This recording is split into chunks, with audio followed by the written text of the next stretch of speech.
So I see like the future where this is like a thing that you're gonna have like legit athletes like out there doing stuff. And actually now that breaking is going into the Olympics in 2024, I think we're at a place where breaking is gonna be I don't know, like we're in a transition period where we might see some kind of crazy changes in it because it's now becoming like more mainstream, and definitely everyone's getting ready for the Olympics, and obviously the skill is there. Yeah. And like, what do you think about that whole thing with the Olympics? I mean, I think it's like a scary point in like breaking history because we don't know like where it's gonna go. We have a lot of good people that are like pushing it in the right direction, but you never know. It's like when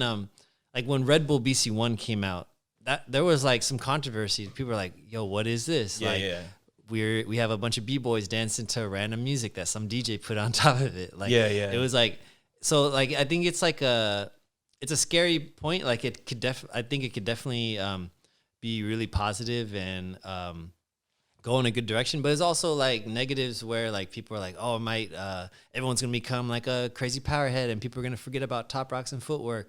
So it's definitely like it's a scary point because as a culture, like we don't know where it's gonna go. So I think for me, I think it's like there's a ton of people online that are gonna talk and like have all these intimate conversations, but I think there's only a handful of people that are gonna actually like take action to like push it in the right direction, because it's gonna happen. Like it's in the works. It's gonna happen. So for me, I think it's on us. Like everybody as a dancer, whether you just started or you've been dancing for 50 years, whatever it is, like it's on us to like steer it in the right direction. Because essentially we are the culture. Like the second you step foot in a jam, you're a part of the culture. I look at it like it's going to go that way whether you like it or not, and so you need to do something about it, which I guess like in a way it's kind of like when YouTube first came around. Like it was going to happen that breaking was going to show up on YouTube, so it's like either you're going to be a part of the progression of it or not, and let it do whatever it's going to do. And so and you obviously like put on, that was part of the reason you started doing classes online and stuff. But so like with the Olympics, I think I personally think it's a really good idea for it to be in the Olympics, just because it's gonna like show the culture to a lot more people.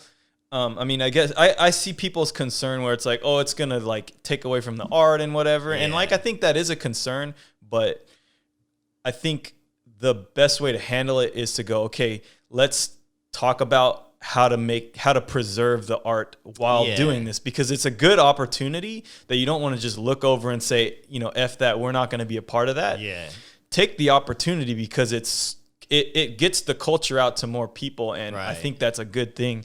So I think it's crazy to even think about, because like if you think about like 20 years ago, like the biggest breaking competition happened at a rundown community center. Like I think like even freestyle session, like it wasn't in like a glamorous like venue. It was just like a random place. It's on a dirty like hallway floor or whatever, and like, you know. So like, I mean, if you think about like how breaking competitions were 20 years ago to now, like wow, it's gonna be on the Olympic platform. Like it's like that was like a dream 20 years ago. Now it's like actually reality. So it's kind of crazy, like thinking that progression. I personally think that breaking, like it's a good opportunity, but also it's come so quickly that the scene, I don't think, has had a chance to stop and think and be like, oh, we're not quite ready for this. We need to get our act together. And luckily we have about 4 years to like figure it all out. But like, I think we all really need to take some sort of action to make sure that we are preserving the art that we all help build. Which is partially what this podcast is about. I think that's like what most people's concern is like protecting the culture. Because like, you know, for us, like this is like, for some people or most dancers, this is everything to them. So like this is not just like something you do on your weekends. It's like this is your life. So when that gets like, when there's like some type of platform or something that could damage that, that's why people are so passionate about it. So there's no question that people care about hip hop culture. It's just like steering it in the right direction. Yeah, I think, people who don't know anything about hip hop and breaking, they're going to see it on a big stage and then go, oh, that's cool. I want to know more about it. And if the narrative from that point is being controlled by someone else, you're basically putting it in their hands to like tell the story you want them to be told. And so I think the better way to do it is like embrace the Olympics, let them in, say, hey, this is a culture that we love sharing stuff with. So please come in. We got a lot to show you.